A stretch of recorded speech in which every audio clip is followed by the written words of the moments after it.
Ang Kabataan Express ay hatid sa inyo ng UNICEF. Meron daw kababalaghang nangyayari sa Capiz. Ang mga biktima di umano'y magsasalita na. At ang itinuturo sa larim, Vechin-Vechin. Ano naman kaya ito? Samahan natin ang Capiz Bureau sa kanilang pag-iimbestiga.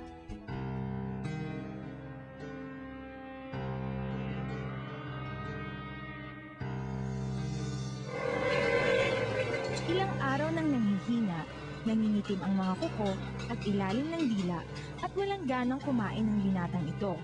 Biktima raw siya ng Vechin-Vechin. Iba ito sa Vecin o yung ginagamit sa pagluluto.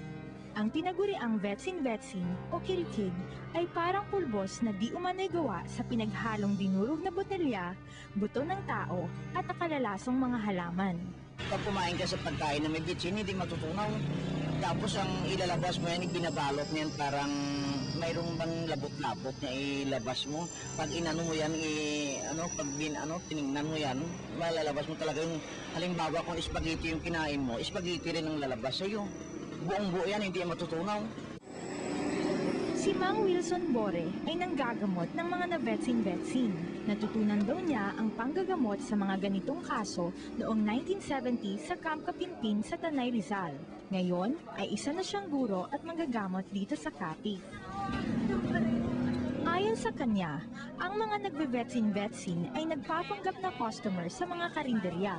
Kapag nalingat ang ibang customers, ay hahaluan nila ng Vechin-Vechin ang pagkain. Hindi malinaw kung ano ang motibo nila. At dahil aabutin pa ng ilang araw bago maramdaman ang sintomas, wala pa raw nahuhuli sa mga gumagawa nito. Mula sa iba't ibang lugar ay dinarayo si Mang Bore ng mga biktima ng ganitong uri ng panglalason. So sir, ano po yung effect niya doon sa tao kapag Kainom, ang maramdaman ng tao parang gumiginawa yung katawan niya at saka unti-unting naalis yung sakit ng batok niya at saka ulo. meron na po bang mga nagpagamot dito na galing na sila sa iba't ibang doktor pero hindi talaga ma-cure? O na, marami na rin dito nagpagamot. Katulad yung iba nga nakastay na nga mga 1 week sa hospital o 2 weeks o sa 1 month pa nga. Kung minsan dinadala pa nga nila dito yung dextrose pa galing pa sila sa hospital, may dextrose pang dala dito.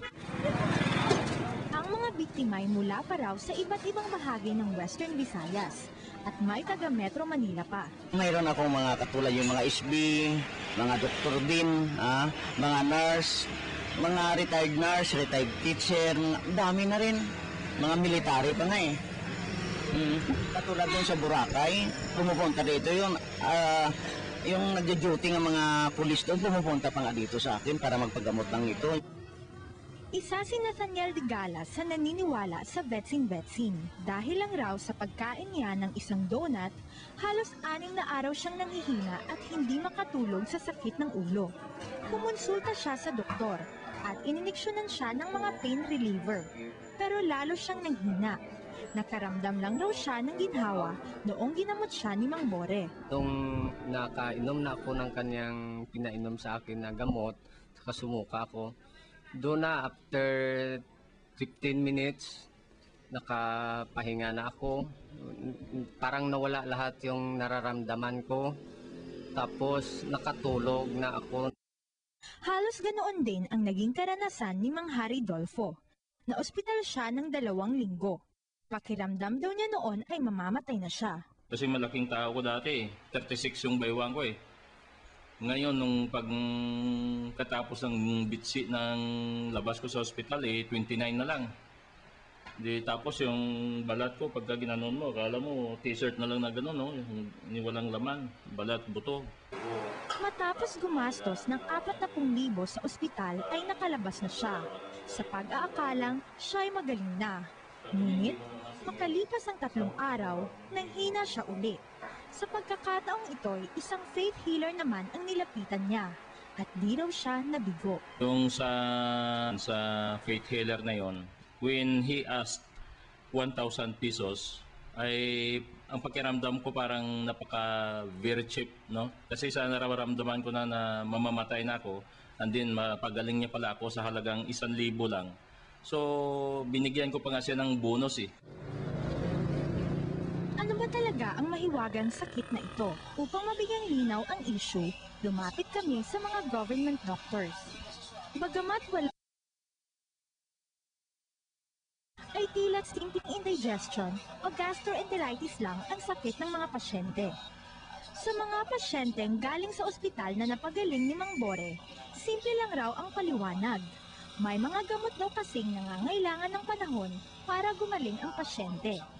At the time pagkatuya to sa kwak doktor, nag-ayaw na siya. Kaya hamugin man ito nga time na mag-ayaw na siya. Huwag mo pala nag-effect ang bulong sa hospital. Dagdag naman ni Dr. Cesar Yap, isang internist at pulmonology sa Capiz, malaking bagay rin daw ang paniniwala ng pasyente na gagaling siya.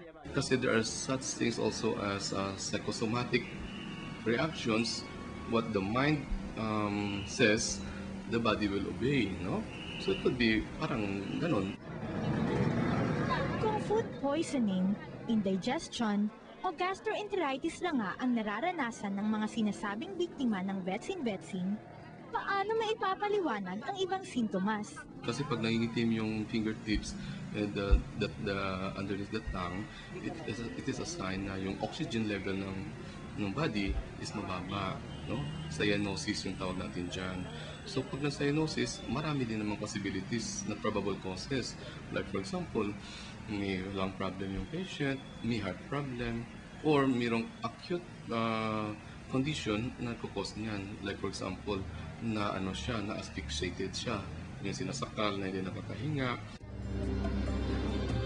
Hanggat di lubusang na pag-aaralan ang sinasabing mga naging biktima ng vetsin-vetsin, panay haka-haka lang ang magagawa natin. Sa pamamagitan ng kwentong ito, sana'y matahan ang mga kakaibang pangyayaring ito. Tawag ang atensyon ng mga kinauukulan upang pag-aralin.